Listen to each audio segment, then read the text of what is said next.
Hi there everyone, welcome to this week's Food for Thought episode, where today I wanted to have a bit of a chat about happiness and how we can create happiness for ourselves in our own lives, and in particular within ourselves, rather than the external happiness that we tend to hear a lot about.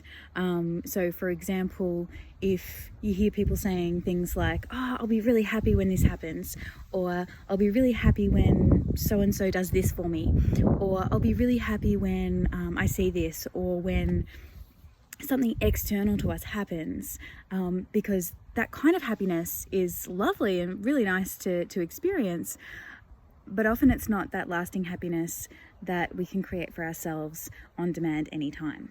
So today I wanted to share with you my top 3 strategies for creating happiness from within. And I've also written a bit of a blog about that this week, so you can also jump across and check that out too. It's all written down there for you if you prefer to read rather than listen and watch. So firstly, I wanted to explain a little bit about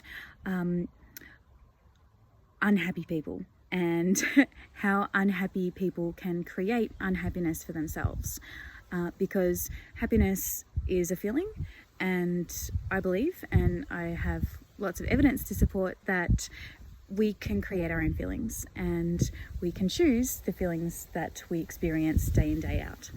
So unhappy people often will be focusing internally on themselves rather than focusing on others.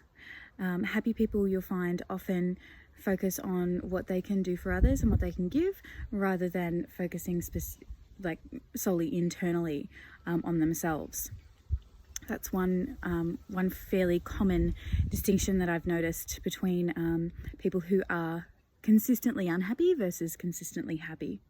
The other thing I find with people who are consistently unhappy is that they tend to focus on things that are black and white. So they will see situations as either right or wrong, black and white, this is good or bad, rather than often happy people will tend to focus on the grey areas in life rather than, yep, this is how it has to be, this is right or wrong. They'll see the grey areas in life. So that's another point there. The other thing is that happiness, to create happiness within ourselves, we need to create essentially we need to build it within ourselves. So how it works within our brain is neural pathways are created when we practice something, right? And I'm sure you've experienced this if you've practiced anything in life, whether it's music or a different language or a sport. When we practice, the neural pathways are created in our minds that and it sort of carves a bit of a path. So if you can imagine, sort of similar to how a river or a gorge is carved with water running through over time and, throughout hundreds and thousands of years, is similar to our brains, where the more we do something, the more our brain remembers and can create that over and over again more easily in the future. So if we are looking at some ways to create a really strong center for happiness, let's say, if we can practice focusing on gratitude and appreciation as much as possible, so having like a gratitude journal, or maybe when you go for a walk or go for a run or do some exercise, you sort of automatically decide that you want to focus on what you're grateful for in that moment, what you're grateful for your life right now. And they don't have to be big things. They can be, the little things that we completely forget about day to day. So really creating a practice and a consistent focus on gratitude and appreciation. So that would be my number 1 tip. And the reason behind that is, in our brain, there are 2 sections of our brain that this affects, right? So the amygdala, excuse me for a second, I'm just having a bit of trouble with my throat there. So the amygdala in our brain is the part of our brain that is responsible for firing off that fight or flight syndrome that I'm sure you've heard of, that fight or flight response, fight, flight, or freeze, in fact. So that automatic response that we need for survival. So if we see a snake in our path, we want our brain to automatically go, oh shit, that's a snake, I've got to get out of the way. Or, oh, there's an oncoming bus, I need to get out of the way. So that survival mechanism is inbuilt within our brain. And the part of our brain is called the amygdala.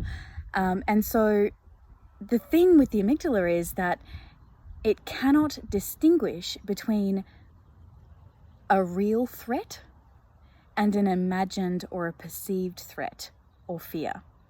So, for example, if we are experiencing, say, for example, if we've got a fear of failure, or if we have a fear of not being good enough, any of those kind of perceived fears that are in our minds, the amygdala can actually trigger that fight, flight, or freeze response.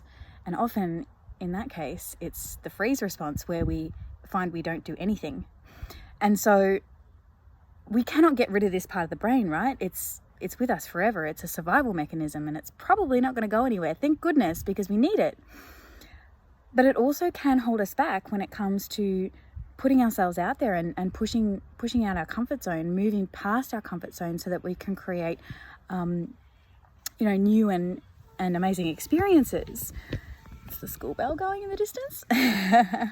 And so we don't want to get rid of this part of the brain, but we want to try and find a way that we can actually move around it, right? And so another part of our brain called the neocortex, this part of the brain is responsible for higher level thinking. So when we have a process or a practice of gratitude and appreciation, that's accessing the neocortex part of the brain. Now the thing is here, and this is pretty cool, the amygdala and the neocortex cannot fire at the same time.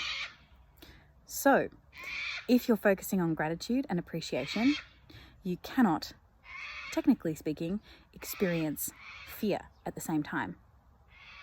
Pretty cool, right? So if you're ever in a state where, there might be a situation where you feel like, you can't do something because you're afraid of failing, or if you're not sure that you're good enough, or you're, afraid of being loved, or it's, something like that, which is a perceived fear. If you can find what it is that you can appreciate, or what it is that you're grateful for in that moment, then that fear is likely to disappear. Pretty cool tip there. So that's what I believe the most powerful way we can actually start creating happiness within our lives, because often happiness and fear are linked, right? Even perceived fear.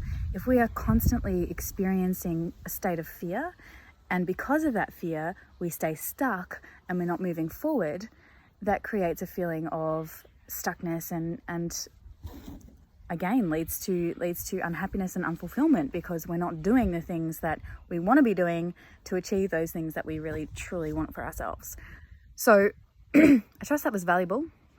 So there's 3 things in there that I mentioned. So number 1 is focusing on gratitude and creating a practice for gratitude and appreciation daily, because when we do that, we create those neural pathways that will find it easier to fire off automatically in the future.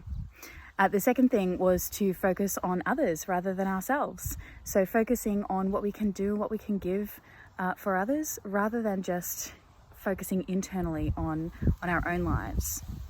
Because when we do that, when we focus on giving and helping others, we often create that happiness within ourselves.